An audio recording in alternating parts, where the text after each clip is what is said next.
Tunamshukuru Mwenyezi Mungu, leo tumefanya mazoezi yetu ya mwisho hapa katika uwanja wa Benjamin Mkapa na tuna furaha kubwa, wageni wetu wameshawasili kwa maana Stade Malien pamoja na maafisa wote wa mchezo ambao wamefika hapa kwa ajili ya kusimamia mchezo huu.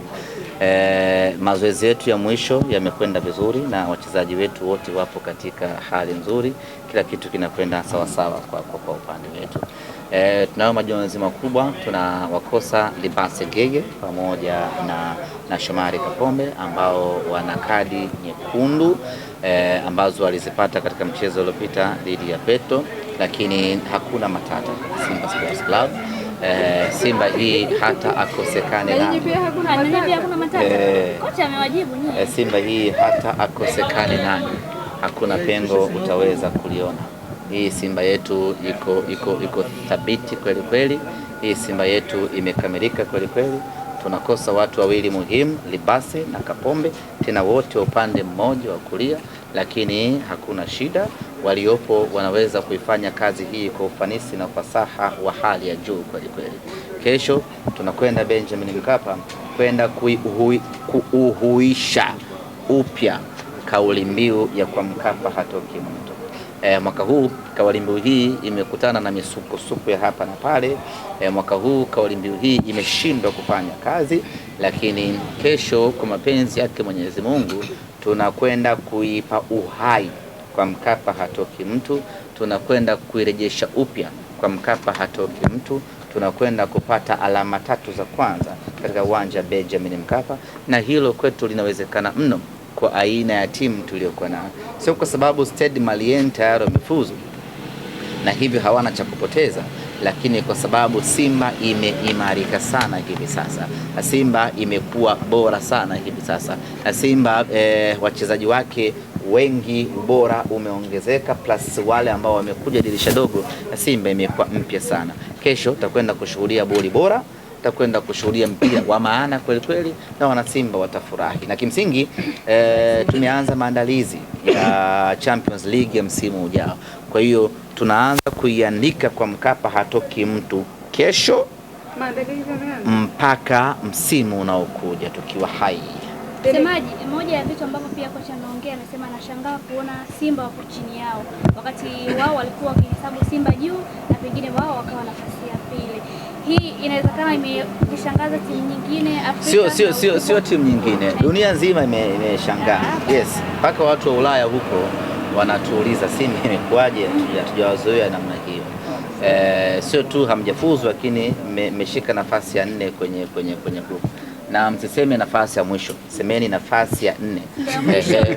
Kwa hiyo watu huko wanatuuliza, wa Ulaya, wa Asia, wa Amerika Kaskazini, wa Amerika Kusini, wanatuuliza, wanashangaa. Ni katika maajabu makubwa ya dunia hii kwamba Simba inakuwaje inashika nafasi ya 4. Lakini ni kawaida kwenye mpira wa miguu. Ni kawaida, inatokea mwaka mmoja mambo yanakwenda arijojo kwa upande wetu. Sisi mwaka huu mambo hayakuwa mazuri kwa upande wetu. Ziko sababu nyingi, lakini zote tumeshazifanyia kazi, na Simba sasa imekaa imara na tunaanza maandalizi msimu huu kuelekea msimu unaokuja. Wewe ni miongoni mwa wale ambao wanaamini kwamba tutamaliza na alama 5 na kuna ambao watamaliza na alama 5 kama nyinyi? Tunajiangalia sisi zaidi. In fact hata hizo alama 5 zenyewe hakuna kitu kitatusaidia kikalkulate, lakini tunachofanya sisi ni kushinda tu. Hata kama tukishinda tutapata alama 1, sisi we are very fine, lakini tunachohitaji sisi ni kushinda, na insha Allah naamini tutashinda kwa aina ya timu tuliyokuwa nayo, maandalizi tuliyokuwa nayo. Ushindi utakwenda kupatikana siku ya kesho, na tukifikisha alama 5 itakuwa ni jambo bora. Ni jambo bora sio kwa sababu kuna wengine wana alama 5, ni jambo bora kwa sababu tumefikisha walau alama 5, lakini muhimu zaidi tumeshinda Benjamin Mkapa, our home ground. Na mnataka kuweka heshima kwenye mechi hiyo? Nataka kuweka heshima kama ambavyo nimekuambia. Kama kocha wa Stade Malien anashangaa kuiona Simba yuko chini yake, ndivyo dunia nzima inavyoshangaa. Kwa hiyo tukipoteza mchezo wa kesho, manake dunia inazidi kushangaa zaidi kwamba inakuaje Simba mwaka huu. Kwa hiyo hatuko tayari kuendelea kuishangaza dunia, hatuko tayari kuendelea kuipa huzuni Afrika, kwa sababu Afrika inahuzunika kwa Simba kushindwa kufuzu kwenda robo finali, na hatua ya robo finali itadorora kwa namna moja ama nyingine, kwa sababu Simba Sports Club hayupo huko. Kwa hiyo hatuko tayari kuendelea kuisononesha Afrika, yani kushindwa kushinda hata mchezo moja, hatuko tayari kwa hilo. Msemaji, mbali na kuwa ni Jumamosi, mechi ni saa 1 kamili usiku, ni tarehe 14, wapo ambao ni siku maalum kwa ajili ya kusherehekea siku ya wapendanao. Nawaambia nini pia? Latifa na wapendanao. Yaani kesho siku ya wapendanao, Valentine Day. Kesho ndo siku ya wapendanao. Waje uwanjani na kapo zao au ya wale watu wenye, tukisema wale watu wenye mahaba yao, waje na wenza wao, waje wapate burudani na kuonesha mapenzi zaidi. Njoo nao wote kama ni 6, njoo nao wote, ndio sisi yetu tujaze uwanja. Kwa mfano ukiamua zako bwana Wile uje na wachumba zako wote 5, manake automatic sisi tunakwenda kujaza huu uwanja kwa wepesi zaidi. Kwa hiyo kama una wapenzi wengi, waoneshe mapenzi yenu. Njoo nao Benjamin Mkapa. Dada, una mister? Hauna? Okay, basi njoo peke yako ufurahie Simba Sports Club. Lakini usijisikie unyonge. Kama utahitaji company, I'm here. Niko hapa kwa ajili ya kusherehekea siku hiyo na kuisherehekea Simba Sports Club ikifanya maajabu yake katika siku ya tarehe 10. Rangi ya jezi pengine upendekeze? Rangi yetu ni nyekundu, ndio ambayo tutavaa kesho uwanjani kwa wachezaji na majukwani kwa mashabiki, kwa sababu tuko nyumbani, kwa lazima tuvae jezi yetu nyekundu, jezi ya mauaji, jezi ya kumwaga damu. Kubwa kwenye mitandao ya kijamii hivi sasa ni mchezaji wenu Elie Mpanzu. Kila nikijaribu kupita swala lako, nikijaribu kupita nakutana na hizo articles kwamba mchezaji wenu hivi sasa ana mapenzi na Yanga, na hata pia nimeona media habari wa Yanga ameandika hilo kwamba endeleeni kulinda, lakini tunajua ofisi yake ipo, lakini mapenzi yapo huku Yanga Afrika. Hans Raphael ameandika, japo pia nimeona wengine kwamba yeye ni nani mpaka aseme kwamba mchezaji wetu na mapenzi na Yanga. Naye pia akakujibu tena kwamba muda utaongea, ukisema hivyo hata pia kwa Chama na baadhi ya wachezaji wengine. Mpanzu na mapenzi na Yanga. Anafanya naye mapenzi? Hapana, ni kama timu anayoihusu. Yaani Mpanzu ana mapenzi na Yanga. Wanafanya mapenzi? Hapana, naikubali. Kwa hiyo anayemfanya mwenzie nani kwenye hayo mapenzi? Semaji anaikubali, kama anaipenda. Si Mpanzu ana mapenzi na Yanga? Anaipenda, kuitumikia, anapenda kuitumikia. Mpanzu ana mapenzi na Yanga kwa kuitumikia, lakini maana yake wanafanya mapenzi. Hapana. Na anayemfanya mwenzie nani kwenye hayo mapenzi ya Mpanzu na Yanga? Kwa hiyo swali tumuulize Hans. Muulizeni Hans, nani hapo anayefanywa? Sio kufanywa. Ana mapenzi na Yanga kwa maana kwamba anaipenda. Kama wewe unapoipenda Simba, wewe unaipenda Simba. Nyinyi kawaulizeni sasa vizuri. Kamuulizeni huyo bwana. Umesema Mpanzu ana mapenzi na Yanga. Sasa nani? Kwa hiyo wanafanya mapenzi? Hapana, semaji. Jambo la kwanza kabisa. Alafu akisha kujibu wanafanya mapenzi, sio na mapenzi? Nani anafanywa hapo? Sasa majibu yako hivi kwamba yani hana furaha akiwa Simba, ila yeye anaipenda Yanga kwa kuitumikia kama wachezaji wengine. Sio maana hiyo ambayo umeweka wewe. Nani kasema? Si ndio mtandaoni?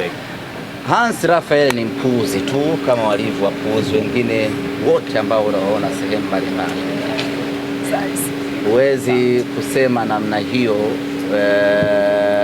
mchezaji fulani ana mapenzi na timu fulani. Huko ni kutaka kumchonganisha mchezaji husika na waajiri wake kwa wakati husika. Kama wanamtaka Mpanzu wala haina shida, wala wasihangaike kujizungusha wala nini, wakamtuma Mpanzu wakamtuma Hansi kumchonganisha Mpanzu na Simba, wala wasihangaike. Utaratibu wenyewe wanaujua, uko wazi tu, wanasubiri muda ukiisha, wanamchukua baada hapo wanakaa naye, kama ni mwaka mmoja, kama ni miaka miwili, inawashinda, alafu kinajua kitu gani wala sisi wala hatuna wasiwasi. Okay. Katika maeneo ambayo hatuna wasiwasi hata kidogo ni mchezaji wetu kutoka Simba kwenda Yanga, yani hatuna mashaka hata kidogo. Kwa Simba hamna mashaka, yani hatuna wasiwasi hata mmoja, kwa sababu kinachoendelea baina ya wachezaji wanaokwenda huko na hiyo timu wenyewe wachezaji wanakijua, na baada ya muda muhimu tu ukishaondoka usifute namba zetu, kwa sababu sisi ni mtakuja primary school. Kwa hiyo ni agenda ya makusudi ambayo wanaiendesha kwa ajili kwanza ya kumpotezea utulivu Mpanzu, lakini pili kumchonganisha Mpanzu. Ni kweli Mpanzu anapitia kipindi kigumu, na hii kila mchezaji anakipitia, lakini kwa Mpanzu ni zaidi. Mpanzu ana mambo mengi ambayo yanamwathiri ya kifamilia, ikiwemo ametoka kumzika mtoto wake wiki iliyopita tu, kama sio wiki mbili zilizopita.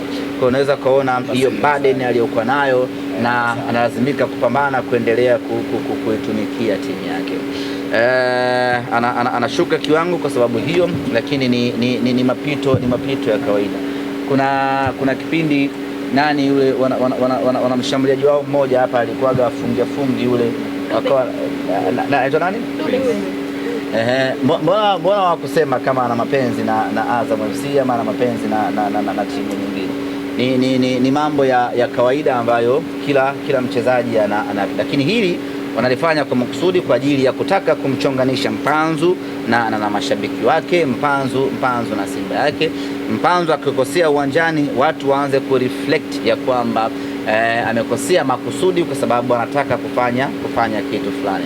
Mimi niwaombe wana Simba, huu ni wakati wa kusimama na Mpanzu, ni wakati wa kumtia moyo Mpanzu, aepukane ama aondokane na kipindi hiki kigumu. Atarejea kwenye ubora wake na ataendelea kuitumikia Simba Sports Club.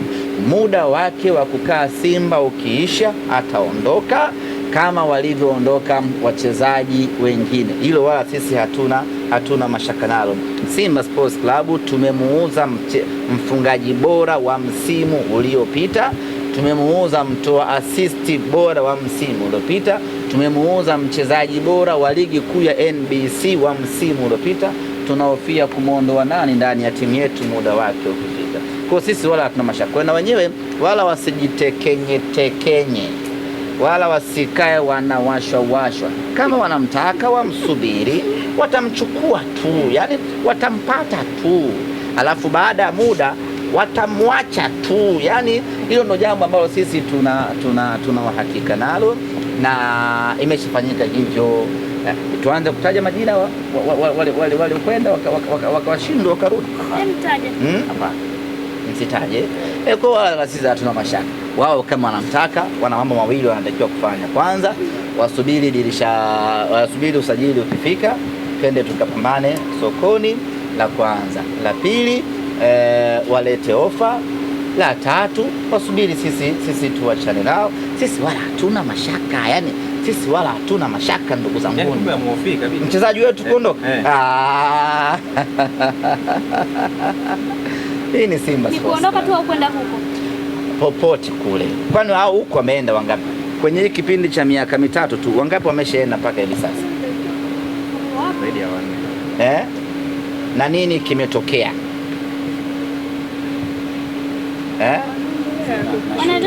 Wanacheza, wapo ambao wamerejea kwenu.